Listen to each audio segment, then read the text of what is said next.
Je m'appelle Antoine, j'ai 23 ans. Ça va faire 4 ans que je suis préparateur physique donc, au club.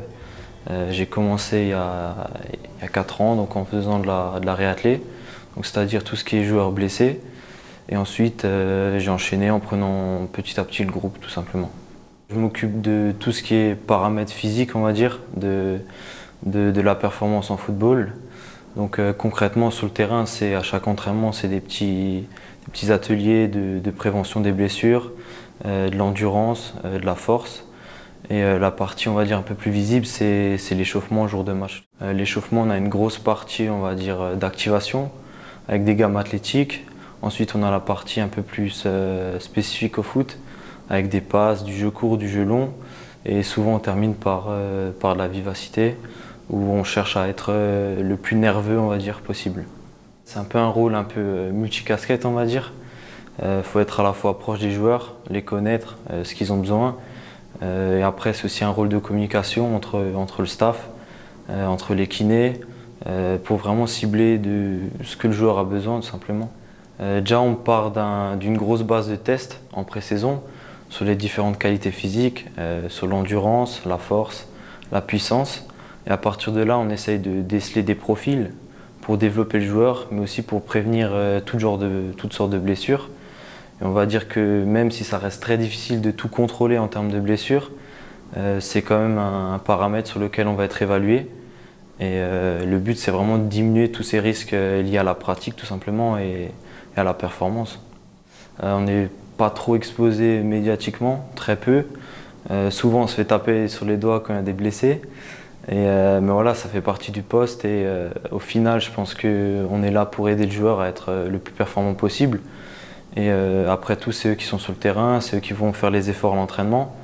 Donc ouais, moi personnellement, ça me dérange pas d'être un peu dans l'ombre. Tous les jours, moi, je suis content de venir. Je fais un métier qui me plaît.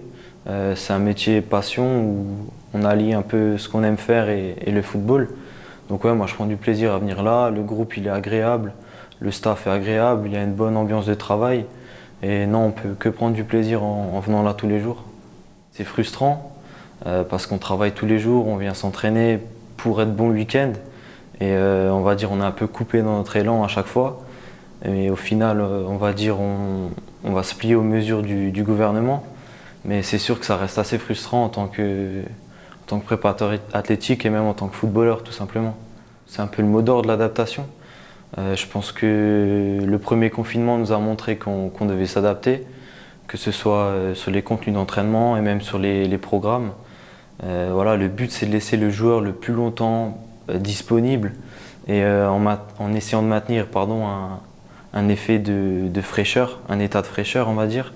Et le but c'est ça, quand on est confiné, c'est vraiment de garder cette fraîcheur le plus longtemps possible et être tout de suite prêt à pouvoir enchaîner des matchs de haute intensité après. Le but, c'est de laisser personne à l'arrêt sur cette période. Et donc, on va leur distribuer des programmes, du matériel pour qu'ils puissent continuer à au moins garder une pratique sportive assez régulière. Et avec le staff, on va discuter pour pouvoir adapter des séances personnelles, des programmes personnels et aussi pour pouvoir justement maintenir cet état de fraîcheur qu'on a à l'heure actuelle le plus longtemps possible. Concrètement, on va leur donner de la course à faire dans un premier temps, sous des formes un peu ludiques, avec des défis par équipe. On va leur donner beaucoup de renforcement musculaire, parce qu'on sait qu'on a une perte de force quand on est longtemps à l'arrêt. Donc beaucoup de renfort, on va leur faire de la prévention aussi, pour limiter justement le risque de blessure. Et après, dans la mesure où on peut, un peu de ballon, quoi. Seul, contre un mur, du jonglage, parce qu'au final, c'est que le ballon qui va nous manquer. D'un point de vue personnel, j'ai trouvé déjà que c'était un groupe super compétiteur. Ils étaient à l'écoute, c'est des travailleurs, ça on ne peut pas leur enlever. Et par rapport aux années précédentes, j'ai trouvé que le groupe était beaucoup plus fort athlétiquement, que ce soit en termes de répétition des efforts, en termes de force musculaire, en termes de mobilité aussi. C'est un groupe qui a su vraiment progresser pendant le confinement.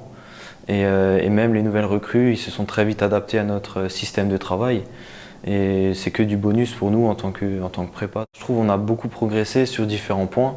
Déjà le staff, on a rajouté un ostéopathe, on a rajouté un médecin. Je trouve qu'on est entre guillemets un peu plus professionnel qu'avant. Et de manière générale, je vois que la section des jeunes aussi, on est en train de tout tirer vers le haut et ça peut qu'être bénéfique pour le club. Les 2 nouveaux terrains synthétiques, comme l'a annoncé le président, je pense que ça va être un vrai plus pour la section des jeunes.